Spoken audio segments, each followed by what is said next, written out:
The Lord be with you. And with your spirit. A reading from the Holy Gospel according to Luke. Glory to you, O Lord. Jesus said to his disciples, "The Son of Man must suffer greatly and be rejected by the elders, the chief priests and the scribes, and be killed, and on the third day be raised." Then he said to all, "If anyone wishes to come after me, he must deny himself and take up his cross daily and follow me. For whoever wishes to save his life will lose it, but whoever loses his life for my sake will save it. What profit is there for one to gain the whole world, yet lose or forfeit himself?" The Gospel of the Lord. Praise to you, Lord Jesus Christ.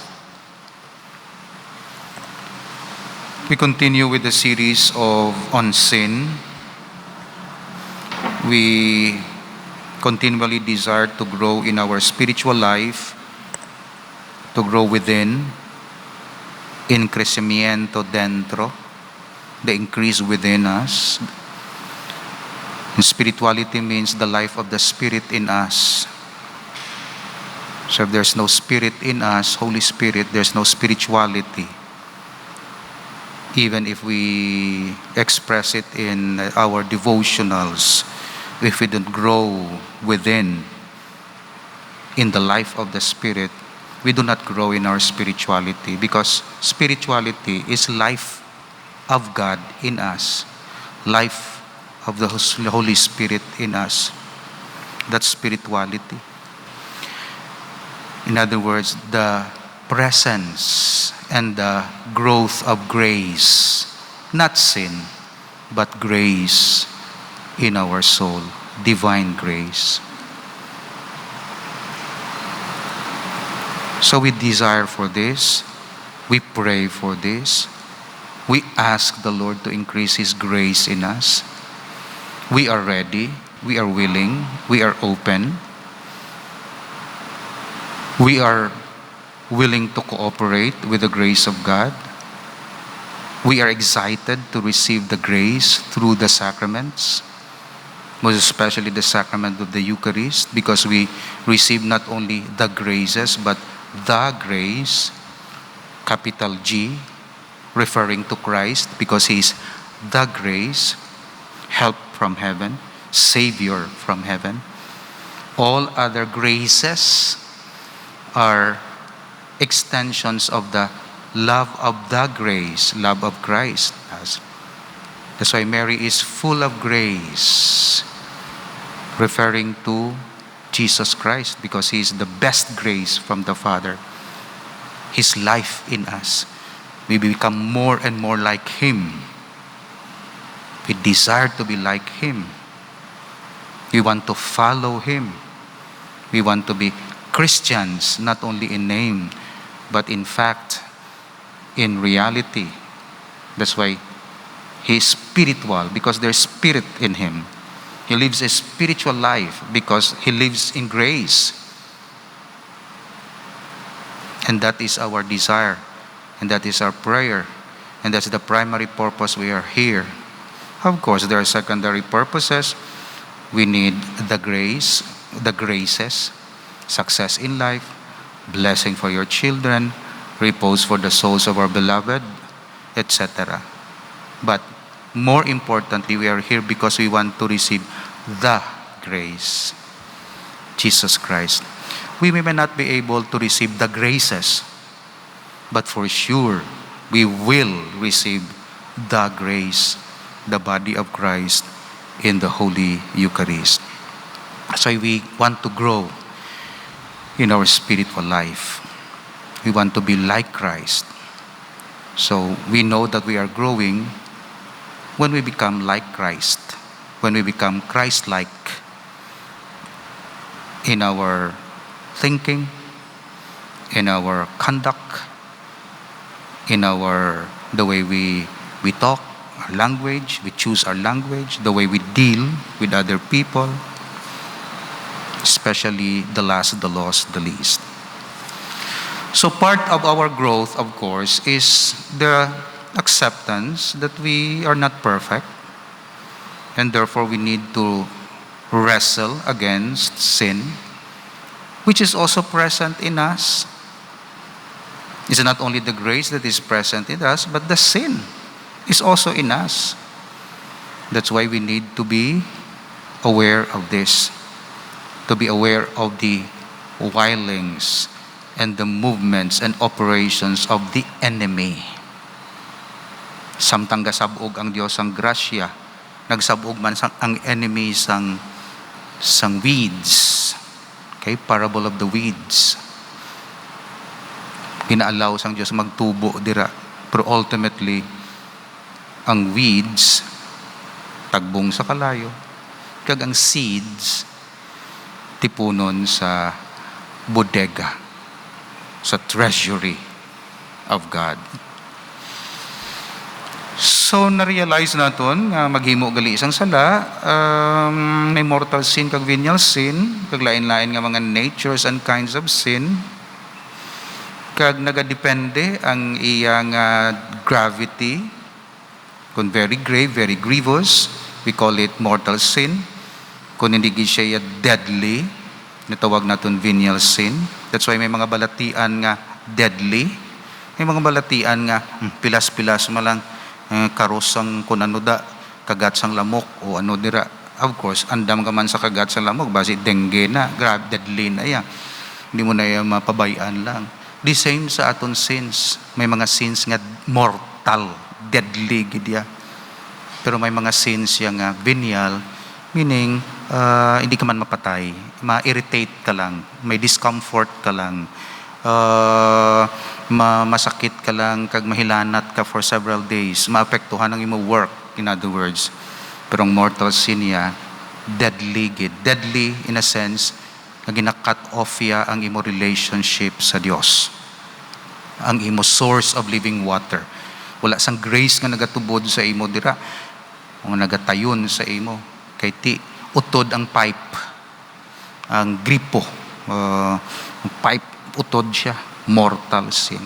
That's why kinahanglan intervention sang church, pari ma-repair sang pipe paagi sa confession, kag sugpon liwat, and then ang grace of Diyos matubod, maka abri ka sang gripo, may tubig, grace of God sa aton soul. So may mga degrees gali ang mga sala, depende sa importance of the object against which the evil act is directed. Nambal nato nagligad, kung kawatan mo ang damo na iya property, medyo lesser ang sala mo compared sa kawatan mo nga amo na lang gid na ang iya property. Okay, ang object mo lain. Okay?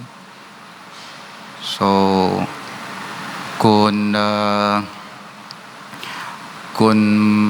ang offense mo directed sa persons in authority, most especially sa office nila, kay gina-represent nila ang damo, hindi lang siya as person, as himself, kundi he is a person and at the same time an authority, and he is representing the whole world, like the Pope or the Archdiocese or the parish. Ati medyo dako-dako imo sala kay gina-damage mo, hindi lang ang person sang Pope o sang Bishop, kundi ang iya office, ang iya work. Kung hindi lang bishop, bisan pa persons in authority. So maintindihan naton nga hindi tanan nga panumbag parareho ang gravity sang iya nga sala, culpability, kundi depende kung ano ang epekto sina kagang object sina. Sunod, nagadepende man ang gravity sang sala sa aton knowledge about the sinfulness of the action. So, ang isa ka bata nga naghimo sang sala, compared mo sa 58 years old nga kabalo na kung anong consequence ang sala, pareho ang ginhimo nila. Iniya because lack of knowledge, 1-year-old pa lang siya o 7 years old pa lang siya. Compared mo sa 58 years old, mas grabe ang nahimo sang 58 years old. Kay gina-presume nga nakahangop na siya, nakabalo na siya sang iya ginahimo. Amay patawara sila kaway sila kabalo sang ila ginahimo. Ang nagahimo sang sala, kag nakahibalo sang ila ginahimo, hanuton sing damo-damo. Pero ang nagahimo sang sala, pero wala siya nakahibalo, nga ginahimo iya sala, hanuton man, pero jutay. Halin gina sa words ni Jesus. So may gravity sang sin. Sunod, ang sala naton nagadepende sa aton consent, full consent. Kung ginhungod gid naton. Hindi lang hungod nga isa ka adlaw gindumdum mo, isa ka tuig gid, hungod mo gid, gin-groom mo gid. Paligban mo gid, gin-specify mo, may plano ka pa, nagwa ka pa sang ma-assassinate. Nagwa ka pa sang mga experts para magbulig sa imo, magbutig na grabe na nga sala. Compared mo sa sala nga wala ka sang full consent, kay depressed ka lang. May hormonal balance lang sa nagkakatabo sa imo. Balaan nyo na. Okay? Ang father, permi lang ko gainit ulo ko, pila edad mo, 52. Dala na sang siguro sang balaan mo na. Okay? So kung kaisaan mo na. Okay? So lakas ang full consent, kundi templada sang lawas mo, may nagakatabo sa imo lawas sa hormones o kung sa ano dira. So siyempre nubo-nubo man nga klase sang sala. Pero kung ang sala nga ginhungod gid, ati mortal sin. Dugangan ko ikapat diri ang circumstances of person, cause, time, place, means, object, or the evil consequences of sin may enhance its guilt. So ang circumstansya ko nagadugang o nagabuhin sang guilt, kulpa sang sala. For instance, it is worse for a monarch to sin openly than for one of his subjects. Nga ang monarch, ga-expect kita nga good example, public official siya. Meaning to say, ikaw nakasala, ako nakasala, tungod paris priest ako, pareho sala ta, mas grabe akon sala. Kay ang circumstance ang akon life, ang akon formation, ang akon promise, ang akon commitment, sa pagkapari, tungod pari ako, mas grabe ang sala ko, kumparar sa hindi pari. Tungod sang circumstance ang life. Offenses committed in the presence of several persons are graver than if they were done in secret. Ang mga halimbawa kay may video man ni ang sins sang sins sang body, sexual sins, o hambal ko na lang gid in secret, ti sala man na, pero kung i-public mo ya display, syempre mas graver to ang sa public display ning pornography kagano da, grabe na nga sala. Mga private nga mga intimacies nga supposed to be done in secret, tapos video mo kag ginano mo, grabe na yang sala. Sunod na butang diri example, to work hard all day long on Sunday nga wala ka nakasimba is more sinful than to work for 1 hour only. Nagdugang pagid sala mo sa circumstansya.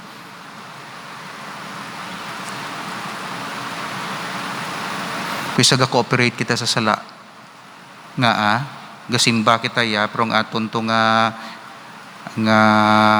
helper wala naton napasimba, Gina-deprive natin siya sa grace of the Eucharist nga Katoliko man siya. Hindi siya kasimba, kaya ginpalaba mo. Sin of cooperation. Siya ang wala nagsimba, pero wala siya kasimba, tungod, wala mo siya ginpasimba, wala mo siya taga-antay magsimba. Paubra mo siya. Dapat taga-antagid na sa opportunity nga maka-worship sila. Di, Sabado o ban nga adlaw Ngayon na.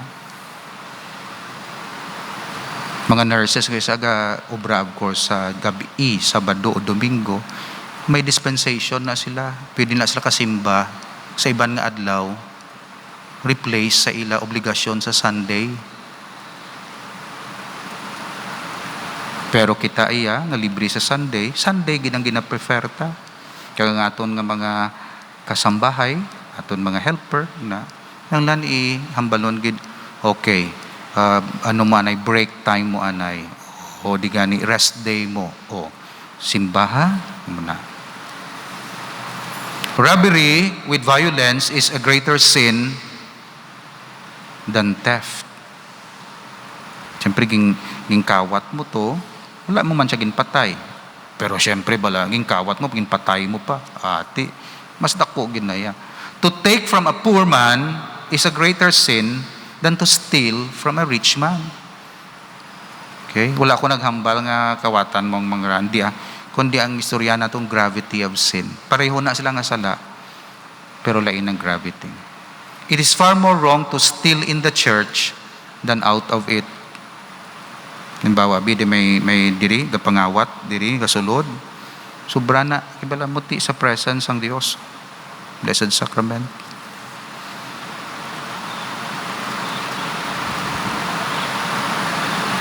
Kapin pa kung kwaon sang pari, ang gin-offer sa Diyos.